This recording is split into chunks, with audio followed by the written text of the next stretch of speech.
सयल विमल केवल पयास्याश्रेषतच्चत्थम् सायारुणायारु भव्याणं जीर्ण देशियो धम्मो णमियूण तंजनिन्दं सावय धम्मं परुवेमो।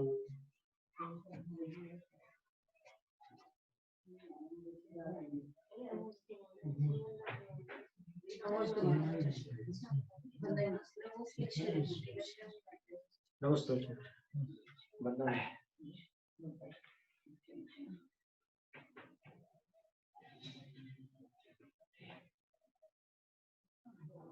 परिणामी जीवमुत्तम गाथा क्रमांक 23 है। वसुनंदी श्रावकाचार्य ग्रंथ का स्वाध्याय प्रवर्तमान है। इसके प्रारंभ में आचार्य महाराज ने जिनेन्द्र देव को नमस्कार किया और जिनेन्द्र देव के विशेषण देकर नमस्कार किया। कैसे हैं जिनेन्द्र देव? तो जिनके चरण कमल देवेंद्रों के मुकुटों के रत्नों की किरण रूपी जल धाराओं से अभिषेक को प्राप्त हुए हैं, यानी भगवान की चरणों का अभिषेक देवेंद्रों ने नतमस्तक होकर अपने मुकुटों के रत्नों की जो किरणें थी और वो किरणें ही जल धाराएं बन गई, तो उनसे भगवान के चरणों का अभिषेक किया। 15 नंबर नहीं, ये मंगलाचरण का हम सारांश बता करके संबंध को जोड़ लेते हैं थोड़ा सा। तो जो नए लोग सम्मिलित हो रहे हैं ना, तो उनका विषय थोड़ा जुड़ जाए। और उत्तम पूर्ण निर्मल केवल ज्ञान से प्रकाशित कर दिया है संपूर्ण तत्वार्थों को जिन्होंने, और जिन्होंने भव्य जीवों के लिए श्रावक धर्म और श्रमण धर्म दोनों प्रकार के धर्मों का उपदेश दिया, दोनों की देशना दी, ऐसे जिनेन्द्र देव को नमस्कार करके श्रावक धर्म का मैं प्ररूपण करूंगा, उसकी प्ररूपणा करूंगा, ऐसा कथन किया है। प्रतिज्ञा वाक्य है। तो इसमें जो देवगण भगवान के चरणों का मुकुट मणियों की किरणों से अभिषेक कर रहे हैं और जो संपूर्ण केवल ज्ञान के धारी है और संपूर्ण पदार्थों को प्रकाशित करने वाले हैं, इन विशेषणों से ज्ञात होता है कि भगवान सर्वज्ञ है। और दूसरा, इसमें जो विमल शब्द आया है, विमल का अर्थ होता मल से रहित। तो मल क्या है? मोह है, रज है, रहस्य, घाती कर्म जो है मल है, तो इनसे रहित वीतराग हो गए। और फिर धर्म के देशक हो गए, तो हितोपदेशी हो गए। तो तीनों विशेषण से तीर्थंकर को नमस्कार करके फिर आचार्य कह रहे हैं कि मैं भी उस धर्म का कथन कर रहा हूं, और वो धर्म का जो कथन मैं कर रहा हूं, मैं कोई अपने नवीन चिंतन से या फिर अपनी युक्तियों से कुछ मूल धारा से भिन्न कथन नहीं कर रहा हूं, परंतु विपुलाचल पर जैसे श्रेणिक राजा को गौतम गणधर स्वामी इंद्रभूति ने शिक्षा दी थी, बस मुझे भी अपनी गुरु परंपरा से गौतम गणधर से लेकर के वो जो परिपाटी चली आई है, तो वहां से मुझे जो ज्ञान मिला है, तो वो मैं यहाँ पर प्रस्तुत कर रहा हूँ। आप सब भव्य जीव हो, उसको सुनना। तो श्रावकों के 11 स्थान बतला दिए। 11 स्थान में एक भी प्रतिमा अविरत सम्यक दृष्टि की नहीं है, सारे के सारे देश विरत है। वो गाथा में स्पष्ट है, देश वीरयम्मि दंसणवे सामाय उपोसर सचित राय भक्तेय मम्मारंभ परिग्रह अणवण उत्तिष्ठति स्वेद। सचित्त ऐसा पाठ है, कहीं कहीं सचित्त पाठ भी है, पर ये 11 स्थान मिथ्या दृष्टि जीव के पास नहीं होते, इसलिए सबसे पहले सम्यक दर्शन का वर्णन करते हैं। तो सम्यक दर्शन क्या होता है? आप्त आगम और तत्वों पर श्रद्धान करना सम्यक दर्शन होता है। शंकादिक दोषों से रहित होने पर वस्तु निर्मल हो जाता है, और अब आप्त, आगम और तत्व क्या है वो बता रहे हैं। तो आप्त जो है 18 दोषों से रहित है, उनके वचन पूर्वापर दोष से रहित है। और तत्व जो है वो जीवादिक है, जो आगम से जानने योग्य है। फिर भूख प्यास आदि 18 दोषों के नाम बताए, उनसे रहित जिनेंद्र भगवान होते हैं। और तत्वों के नाम बतलाए। और भगवान के वचन प्रामाणिक इसलिए है क्योंकि वो सत्यार्थ के प्ररूपक है, वो सत्य को ही बतलाते हैं। फिर जीव तत्व का वर्णन किया और अब अजीव तत्व का विवरण चल रहा था। जीव के विवरण में 5 गाथाओं के द्वारा आचार्य महाराज ने जीव का वर्णन कर दिया कि संसारी और मुक्त की अपेक्षा जीव 2 प्रकार के हैं, ऐसा जिनेंद्र भगवान बता चुके हैं। और सिद्ध भगवान जो होते हैं उनका शरीर नहीं होता, अनंत चतुष्टय तो होते हैं उनमें, और वो निर्वित निर्वाण को प्राप्त हो चुके होते हैं। संसारी जीव त्रस और स्थावर होते हैं। स्थावर 5 प्रकार के होते हैं, पृथ्वी जल अग्नि वायु वनस्पति। फिर ये स्थावर पर्याप्तक अपर्याप्तक के भेद वाले भी होते हैं, बादल और सूक्ष्म भी होते हैं, नित्य और इतर निगूढ़ रूप भी होते हैं। फिर सप्रतिष्ठित और अप्रतिष्ठित वनस्पति भी होते हैं। ये सब स्थावरों में आते हैं, अनेक भेद हैं उनके। फिर 2, 3, 4 और 5 इंद्रियों वाले जीव त्रस कहलाते हैं। तो 4 भेद हो गए। तो इनमें भी पर्याप्तक और अपर्याप्तक, सैनी और असैनी, ऐसे भेद होते हैं। तो पंचेंद्रियों में संजनी और असंजनी, मन वाले और मन बिना जीव पाए जाते हैं। आयु, कुल, योनि, मार्गणाएं, फिर गुणस्थान, जीव समास, उपयोग, प्राण, संज्ञाएं, इनके माध्यम से जीव द्रव्य को जानकर श्रद्धान करने योग्य होता है। ऐसा आचार्य महाराज ने जीव का वर्णन किया है। अब अजीव का वर्णन जो चल रहा था उसमें बताया था कि अजीव 2 प्रकार के होते हैं, रूपी और अरूपी। तो रूपी जो है वो पुद्गल है, पुद्गल के 4 भेद हैं, स्कंद, स्कंद देश, स्कंद प्रदेश और अविभागी परमाणु। स्कंद एक अखंड परमाणुओं के पिंड को स्कंद कहते हैं। उसके आधे खंड को आधा टुकड़ा कर दो तो स्कंद देश कहते हैं, उसका आधा करो तो स्कंद प्रदेश कहलाता है। और फिर टुकड़े करते करते जब एक परमाणु शेष रह जाता तो उसको अविभागी द्रव्य कहते हैं, पुद्गल कहते हैं। फिर पुद्गल के 6 भेद भी बतलाए, स्थूलता और सूक्ष्मता को लेकर के। तो उसमें अति स्थूल यानी स्थूल स्थूल, फिर स्थूल, फिर स्थूल सूक्ष्म, फिर सूक्ष्म स्थूल, फिर सूक्ष्म, और फिर सूक्ष्म सूक्ष्म अथवा अति सूक्ष्म।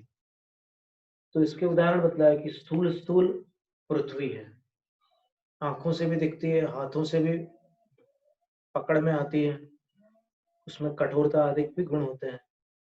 जल आंखों से दिखता है लेकिन हाथ में पकड़ा नहीं जा सकता, पात्र में धारण किया जा सकता है। फिर छाया आंखों से दिखती है, हाथों से पकड़ में नहीं आती, धारण भी नहीं की जा सकती। फिर 4 इंद्रियों के विषय, चक्षु इंद्रिय को छोड़कर बाकी 4 इंद्रियों के जो विषय हैं वो सूक्ष्म है, सूक्ष्म स्थूल है। और उसके बाद जो कर्म होते हैं आत्मा के प्रदेशों के साथ, जैसे अपन राग द्वेष मोह पूर्वक मन वचन काय की प्रवृत्ति करते हैं, तो तुरंत यहीं पर अवस्थित ऐसे एक विशिष्ट प्रकार की वर्गणा है, कार्मण वर्गणा उसका नाम। तो वो यहीं पर अपने आत्म प्रदेशों में परिस्पंद हुआ और वहीं के वहीं वो जो वर्गणा थी वो अब वर्गणा न रह करके एक दूसरी अवस्था को प्राप्त हो जाती है, और उस अवस्था का नाम है द्रव्य कर्म। और वो द्रव्य कर्म 8 प्रकार के होते हैं, ज्ञानावरणीय, दर्शनावरणीय, वेदनीय, मोहनीय, आयु, नाम, गोत्र और अंतरा है। तो आयु कर्म का बंध तो जीवन में कुछ विशिष्ट अवसरों पर ही संभव है, हमेशा नहीं होता, लेकिन 7 कर्मों का बंध हमेशा चलता है। तो ये परमाणु एक समय प्रबुद्ध के बराबर परमाणु प्रति समय आत्मा के साथ संबंध को प्राप्त हो रहे हैं और निकल भी रहे हैं। गुण श्रेणी निर्जरा में कुछ न्यूनाधिकता हो जाती है तो आ भी रहे जा भी रहे, और डेढ़ समय प्रबुद्ध जो है वो आत्मा में हमेशा रहते ही है। जैसे बाल्टी पूरी भर जाती है ना, तो उसके बाद ऊपर से नल से पानी गिरता है तो वो अंदर भी आता है और फिर वहां से बाहर भी जाता है। तो वो स्थिति है कि ये नल चालू है, आश्रम तो चालू है अपना, तो उसमें वो आता रहता है और फिर यहाँ पुराना वाला निकलता भी जाता है। और वो निकलने वाला जो होता है ना, उसमें से कुछ जो होते हैं जो स्वमुख से उदय में आकर के निकलते हैं, वो अपना फल दे करके जाते हैं और अपनी शक्ति के अनुसार वो फल देते हैं। अगर क्रोध सामान्य होगा, जैसे अभी आप में से किसी को क्रोध का उदय आ रहा होगा, तो आ रहा होगा, उसमें किसी को पता भी नहीं चलेगा कि आ रहा है। लेकिन अगर अनुभव के साथ आएगा, तीव्र अनुभव के साथ, तो फिर आप छोड़ के बाहर भाग जाओगे और कुछ ना कुछ बोलने लग जाओगे या कुछ भी करोगे। तो वो अलग अलग अनुभव होते हैं कर्मों के। तो ये चलता ही रहता है, आना जाना चलता रहता है, और अंदर डेढ़ समय प्रबंध भरा रहता है।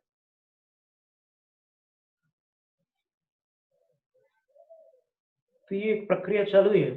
तो वो जो द्रव्य कर्म है, उसको यहाँ पर सूक्ष्म पुद्गल कहा है, द्रव्य कर्म को, क्योंकि वो परमाणु रूप है, पुद्गल द्रव्य से रचित है। जैसे इसका एक उदाहरण समझ लीजिए आप, क्योंकि सरल होना आवश्यक है ये विषय, अन्यथा ये बैठता नहीं ठीक से। सांख्य मत में उसको अदृश्य कहते हैं कि भाई जब कोई जीव प्रवृत्ति करता है, चेष्टा करता है, तो पुरुष आत्मा है और प्रकृति जो है वो विकृति है।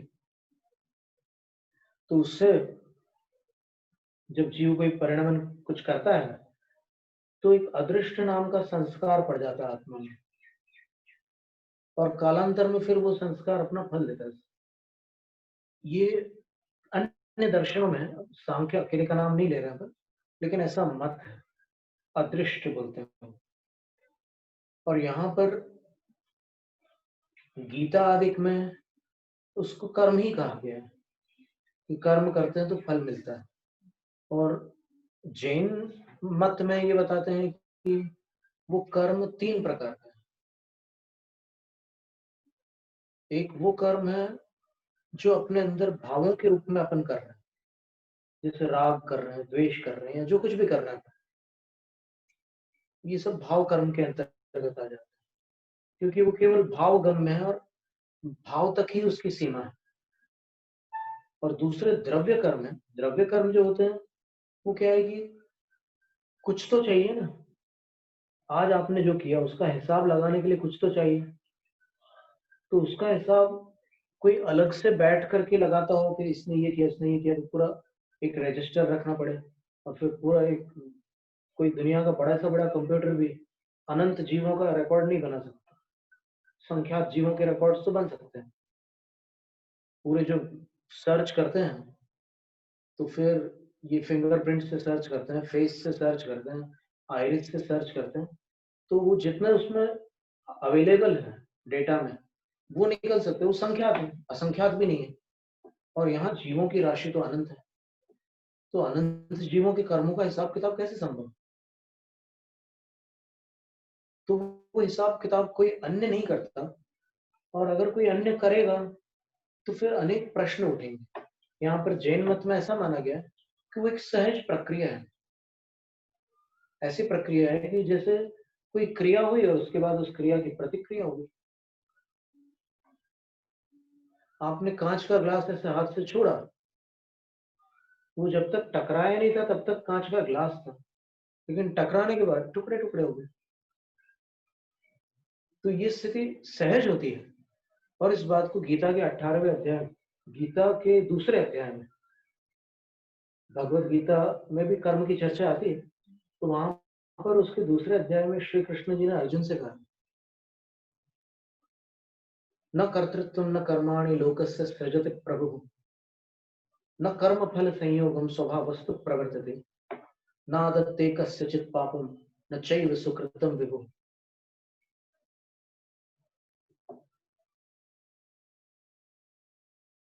अज्ञानेनावृतम ज्ञानम तेन मुह्यन्ति जन्तवः। बात यह है कि जैसे एक मान्यता ऐसी चलती है कि सारे लोक की रचना प्रभु करते हैं, वही करते हैं, वही कराते हैं, वही कर्म फलों का संयोग जुटाते हैं। तो कृष्ण जी कह रहे हैं उस भगवत गीता ग्रंथ में कि ऐसा नहीं है। ठीक है, कहीं से ये मान्यता चली है, और यहां तक कि जो गीत लिखा गया है गीता के आधार पर, उसमें भी उन्होंने ये लिख दिया, कर्म किए जा फल की इच्छा मत कर तू इंसान, जैसे कर्म करेगा वैसे फल देगा भगवान। यह है गीता का ज्ञान। और श्लोक में लिखा है, न कर्म फल संयोगम लोकस्य सृजति प्रभु। भगवान जो है, प्रभु जो है, वो कर्म के फलों का संयोग नहीं जोड़ते। और गीत में लिख रहा है कि वैसे फल देगा भगवान। श्लोक में उससे भिन्न कथन है। फिर उसके बाद कहते हैं, नादत्ते कस्य, कोई भक्ति करे भगवान की खूब तो भगवान उसके पाप हर लेंगे क्या? तो वहां वो कह रहे हैं, नादत्ते कस्यचित् पापम न कस्यचित् पापम विभु आदत्ते। जो विभु है वो किसी के पाप को ग्रहण नहीं कर लेते। न चैव सुकृतम विभु, और बोलते हैं कि कोई पापी है तो उसके पुण्य को भी भगवान नहीं हरते। गीता में लिखा है। तो फिर लोग ऐसा क्यों मानते हैं? तो कह रहे हैं, अज्ञानेन आवृतम ज्ञानम, उनका ज्ञान अज्ञान से ढका हुआ है। तेन मुह्यंति जंतु, इसलिए वे जंतु, ये संसारी जीव भ्रमित हो रहे हैं। कहते समय कहते वैसे भले ही, तो है तो सिद्धांत आप बता रहे हो वही। तो वो कहते समय कैसा पड़ता है, भगवान बचाए हमको। नहीं नहीं, वो भी एक विवक्षा है महाराज जी। वो निरर्थक बात नहीं है। जिन मत में भी भगवान को साधवाद की अपेक्षा से कर्ता माना गया है, व्यवहार में से कर्ता माना जिनेंद्र भगवान। पर यहाँ पर रचनाकार की बात चल रही। इस जगत की रचना किसने की? लोकस्य कर्तृत्व कर्माणि, लोकस्य जगतः। लोक का अर्थ सारा जगत होता है, और लोक का दूसरा अर्थ होता है लोग, जनता। स्वभाव वस्तु प्रवर्तते। फिर अर्जुन के मन में शंका उठना स्वाभाविक, फिर ये सब कैसे चल रहा है? इतना बड़ा कारोबार, इतना बड़ा विश्व कैसे संचालित हो रहा है? स्वभाव वस्तु प्रवर्तित, ये स्वभाव ही प्रवर्तित हो रहा है। और इस स्वभाव का चित्रण जैन सिद्धांत में बड़ी सूक्ष्मता के साथ किया गया कि कैसे ये उत्पाद व द्रव्य होते हैं और कैसे परिणमन होता है द्रव्य में, काल द्रव्य कैसे निमित्त बनता है, जीव और पुद्गल में क्रियावती और भाववती शक्तियां कैसी होती हैं, और ये सारा विश्व कैसे कारण कार्य व्यवस्था से निमित्त और उपादान मात्र से सब कुछ काम होता है।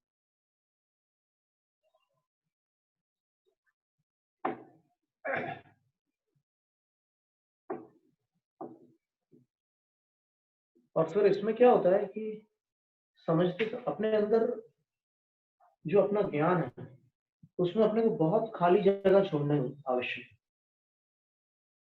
अपने को थोड़ा सा ज्ञान प्राप्त करके ऐसा नहीं समझ लेना है कि भर गया मेरा, अभी बहुत खाली है। अगर अभी भर जाएगा तो केवल ज्ञान कब होगा, कैसे होगा?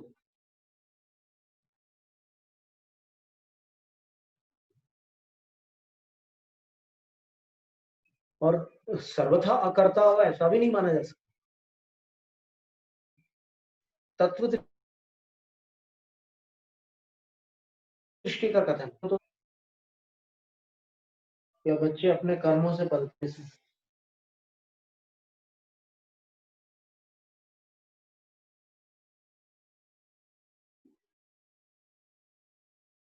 दोनों का समन्वय आवश्यक, तभी सद्भाव होगा। नहीं तो एकांत हो जाएगा।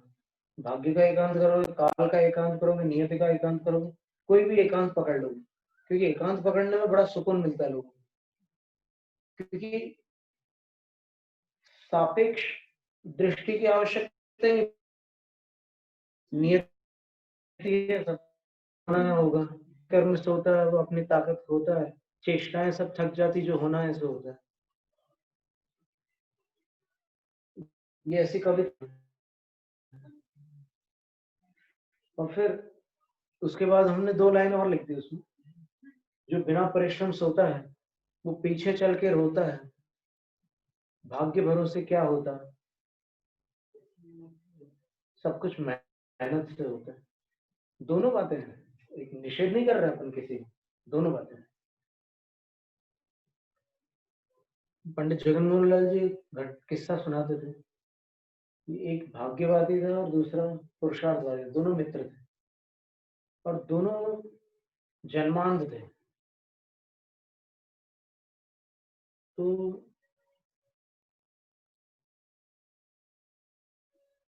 उनके किसी संबंधी ने उनको एक कमरे में बंद कर दिया, बोले कि तुम्हारे भाग्य और तुम्हारे पुरुषार्थ की परीक्षा आज करते हैं। और वो ऐसा कमरा था कि बस वो हाथ से टटोल टटोल गए, घंटे बीत गए बंद करने के बाद। अब भूख लग रही है, प्यास लग रही है, बाहर से आवाज आती है कि भोजन खिसका दिया है नीचे, ढूंढ लो। तो अब वो भोजन ढूंढते हैं और भाग्यवादी तो बैठा रहता है चुपचाप बीच में। भाग्य में होगा तो मिले।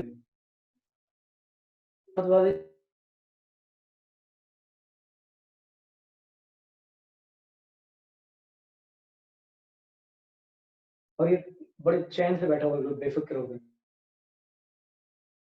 अंत में उसको मिल जाता है भोजन और उसको गुस्सा इतना आया कि इसको नहीं दूंगा मैं।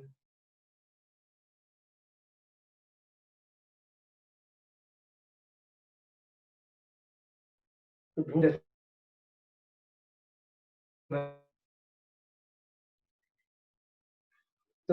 भोजन की करके प्राप्त किए, इसलिए विजय तो मेरी कह रही।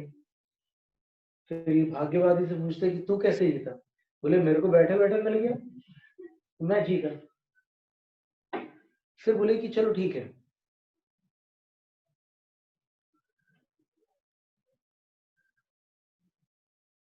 पुरुषार्थ वाले से कहते हैं कि अगर तेरा भाग्य नहीं होता तो मैं खाली थाली भी अंदर रख सकता था, पर तेरा भाग्य था, आज तुझे भोजन में मिलना था भाग्य में, इसलिए भले तूने खोज की, मेहनत की, लेकिन तेरे को भरी हुई थाली तो मिली, वो भाग्य से मिली। और भाग्य वाले जो बोलते हैं कि तेरे को फोकट में जो बिना मेहनत की मिला है, चबाया किसने? क्या तू हाथ से भोजन उठा करके मुंह में नहीं डाला क्या तूने? तो हाथ से भोजन मुंह में डालकर चबा कर अंदर लेना, ये पुरुषार्थ है या भाग्य है? तो भाग्य और पुरुषार्थ दोनों का संबंध है, इसमें विवाद की कोई बात नहीं है। ये कर्म, नो कर्म और भाव कर्म से 3 प्रकार के भेद बताएं। हम ये बताना चाह रहे थे कि ये हिसाब कैसे बनता है। जैन सिद्धांत में बताया कि जैसे गीता में कहा ना, स्वभावस्तु प्रवर्तते, बस वैसा ही कुछ है। जैन सिद्धांत में बताया कि ऑटोमेटिक होता है। कैसे होता है? तो बोले कि जब जीव, पुरुषार्थ की 12वीं कारिका में लिखा, जीव कृतम परिणाम निमित्त मात्रम प्रपद्य पुनरन्य स्वयमेव परिणमन्ते त्रपुद्गलाः कर्म भावेन। जीव अपने अंदर कभी खाली नहीं बैठता। जीव या तो वो मन से कुछ करता रहता है, वचन से कुछ करता है, या फिर शरीर से कुछ करता है, खाली तो बैठता ही नहीं कभी। तो जब वो कोई परिणाम करता है, कोई भाव करता है, यहाँ पर परिणाम का अर्थ रिजल्ट या प्रतिफल नहीं है, यहाँ परिणाम का अर्थ अंतरंग भाव है उसके। तो जब भी वो कोई भाव करता है तो सराग अवस्था में जब तक राग द्वेष है उसके अंदर, तो वो तटस्थ भाव नहीं करता, वो राग द्वेष के साथ भाव करता है। तो उस समय क्या होता है, अत्र, यही जहां वो है, शरीर के साथ है, उसकी आत्मा है, जहां पर वो है वहीं पर उद्गला 5 प्रकार के ऐसे पुद्गल होते हैं जो भले ही आंखों से नहीं दिखते, लेकिन अंतरित होकर के उनमें से कुछ ऐसे पुद्गल होते हैं जो आंखों से दृष्टिगोचर भी होते हैं। आहार वर्गणा के पुद्गल आंखों से दिखने लग जाते हैं। तो ये कार्मण वर्गणा नाम का एक पारिभाषिक शब्द आता है। कार्मण वर्गणा वो एक ऐसा पुद्गल है, जैसे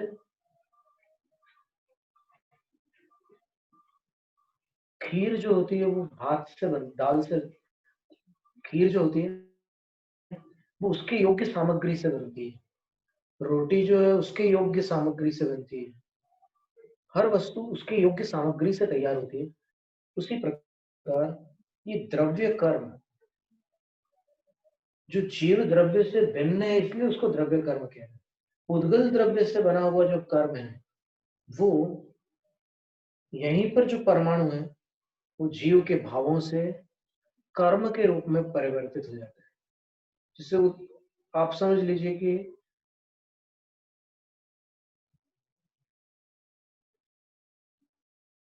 अभी एक उदाहरण देते हैं हम आपको, विज्ञान का उदाहरण है।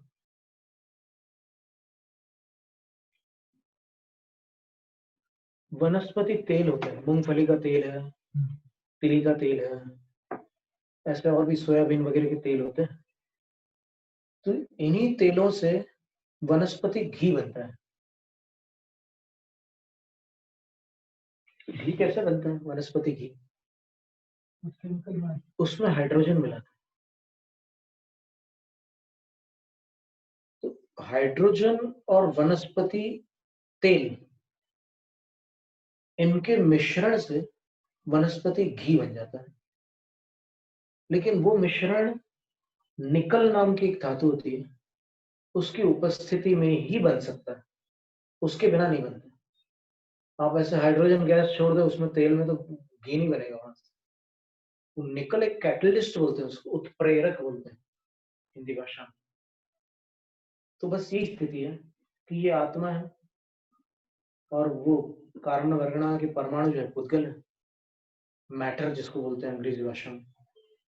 तो ये जीव और ये एक साथ कैसे बंध सकते हैं? तो उसमें ये जो अंदर अपने अंदर जो राग द्वेष होता है वो निकल का काम करता है, कैटलिस्ट। और ये दोनों मिलकर के वनस्पति तेल और हाइड्रोजन मिलकर वनस्पति घी बन जाए।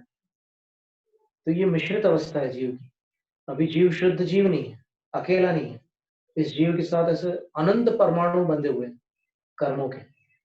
और वो परमाणु ऐसे होते हैं कि उनमें टाइम पीरियड भी होता है, वैरायटी भी होती है, उसमें इंटेंसिटी यानी शक्ति भी होती है, और उसमें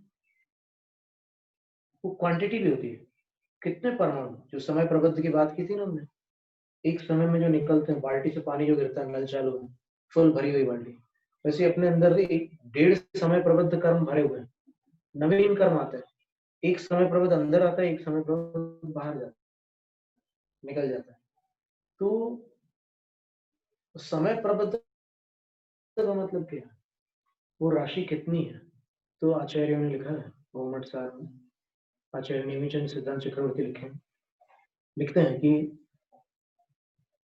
सिद्धांत अंतिम भागो अभव राशिदु नंत गुणों। एक समय प्रबंध का परिमाण कितना है? तो जितने अनादिकाल से सिद्धत्व को प्राप्त हो चुके हैं, जो मुक्त आत्माएं हैं, उन मुक्त आत्माओं की जो राशि है वो अनंत है। लेकिन उनमें अनंत का भाग दे दो, अनंत को अनंत से डिवाइड करो, लेकिन जिससे डिवाइड कर रहे हैं वो राशि कम है। तो समान राशि से डिवाइड करोगे तो फिर एक आ जाएगा, तो वैसा नहीं है। तो वो जो अनंत आएगा डिवाइड करने के बाद, भाजित करने के बाद जो अनंत की राशि आएगी वो कितनी है? तो अभव राशि अनंत गुण। अभव्यों का जो अभव्य जीवों की जो राशि है वो भी अनंत है, उससे अनंत गुणित होगी। तो अभव्यों से अनंत गुणित और सिद्धों से अनंत भाजित जो राशि है, तो अभव्यों से सिद्ध कितने हुए? अनंतानंत गुणित हुए, क्योंकि अभव्यों से अनंत गुणित परमाणु एक समय प्रबंध में आते हैं और झड़ते भी हैं। और वो जितने परमाणु झड़े हैं उससे अनंत गुणित राशि सिद्धों की है, क्योंकि सिद्धों के अनंत विभाग है, अब हमें उसे अनंत गुणित है। तो ये समय प्रबंध का क्रम है। अब ये जैसे ये आवाज है हमारी, इस माइक्रोफोन से होकर के ये केबल के थ्रू उसमें जा रहा है रिकॉर्डिंग डिवाइस में, तो उस यंत्र में वो ध्वनि कैप्चर होती है, कैच होती है और उसमें सुरक्षित हो जाती है। उसमें ऐसे साधन जहां पर ध्वनि को सुरक्षित किया जाता है, तो वो कैसे हो जाती है सुरक्षित? तो ये जो माइक्रोफोन होता है इसके अंदर कुछ ऐसे यंत्र लगे रहते हैं कि ये जो हमारी ध्वनि है मैकेनिकल वेव्स है, साउंड के मैकेनिकल वेव्स है, और ये इसमें जा करके ये उसको इलेक्ट्रोमैग्नेटिक वेव्स में कन्वर्ट कर देते हैं, इसके अंदर जो यंत्र है। और वो वहां जा करके उसके अंदर जो उसको स्टोर करने वाला जो भी चिप है या जो भी है, जो भी वस्तु है, उसमें वो उसको सेव कर लेते हैं। और उसके बाद उसको जब रिप्ले करते हैं तो फिर उसकी क्वालिटी के अनुसार उसके अनुसार वो रिप्ले भी हो जाता है। तो रिप्ले करने के लिए उसको स्पीकर चाहिए, क्योंकि स्पीकर एक ऐसा डिवाइस है जिसमें इलेक्ट्रोमैग्नेटिक वेव्स मैकेनिकल वेव्स के रूप में कन्वर्ट हो जाते हैं। अपन इलेक्ट्रोमैग्नेटिक वेव्स नहीं सुन सकते, चाहे हेडफोन से सुनो तो हेडफोन के अंदर भी छोटे छोटे स्पीकर होते हैं, तो वो भी मैकेनिकल वेव्स के रूप में ही कान में आकर के सुनाई देते। तो ये स्थिति बनती है। तो आप इस उदाहरण को ध्यान से अपने ध्यान में रखना। तो अपन तो वो जो कार्बन वर्गणा वाली ब्लैंक कैसेट थी उसमें रिकॉर्डिंग हो जाती है। अब वो रिकॉर्डेड कैसेट हो जाती है, डीवीडी हो जाती है, जो भी कहो आप। वो वो चीज रिकॉर्ड हो चुकी है, कर्म बन चुका है। अब उसमें कुछ कर्म ऐसे रहते हैं कि जो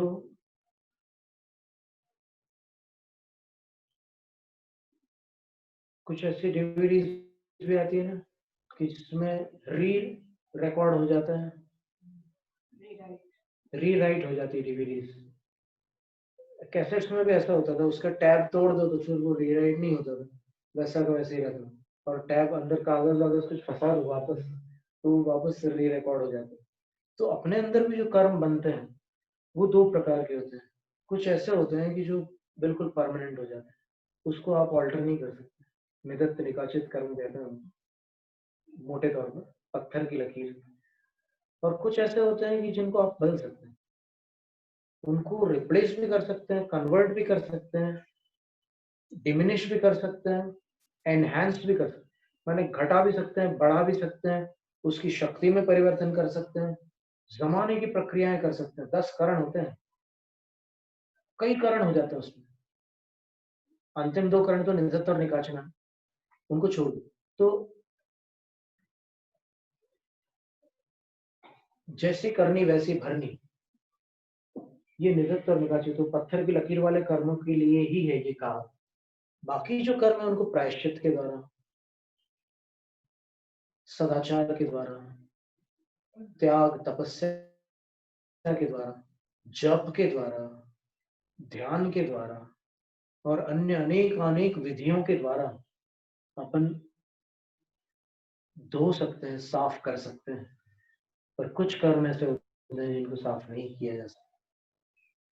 तो ये जो कर्म की बात चल रही है यहाँ पर, तो वो उस द्रव्य कर्म की बात चल रही है। ज्ञानावरण आदि जो द्रव्य कर्म है वो सूक्ष्म है, और जो परमाणु है वो अति सूक्ष्म है, सूक्ष्म सूक्ष्म है। ऐसे पुद्गल के 6 भेद बतलाए हैं। पहले तो 4 भेद बतलाए थे, फिर 6 भेद बतलाए।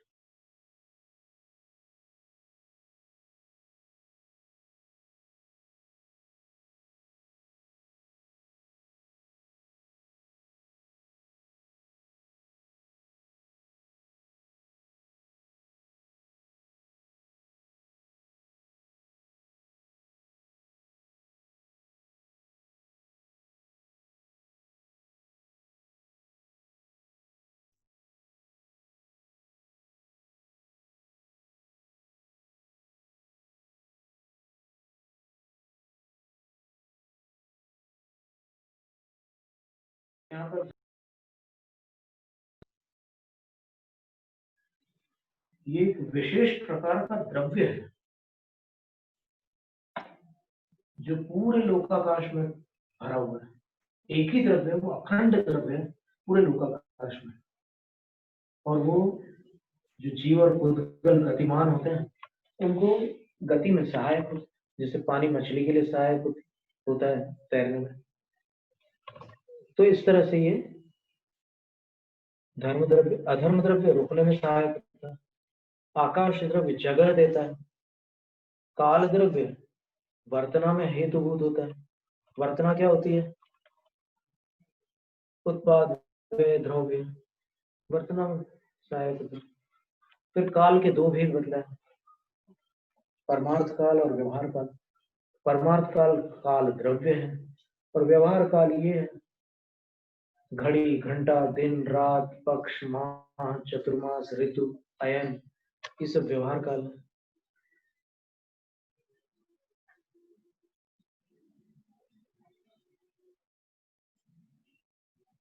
तो जिनेंद्र भगवान के वचनों के द्वारा इन सब में स्थिर मति होकर श्रद्धान करने से सम्यक दर्शन होता है।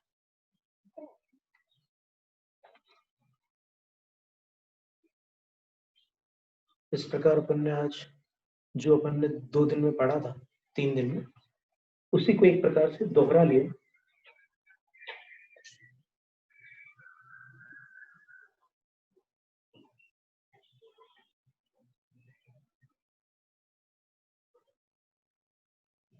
तो इससे पूरा विषय फिर पुनः प्रवाह में आ गया। अब इसके आगे जो विषय आएगा उसको अपन आगे देखेंगे। जैनम जयतु शासन तथा प्राणिक स्वाध्याय निष्ठा प्रक्रियायां पूर्वाचार्य क्रमेण सकल कर्मक्षार्थ भाव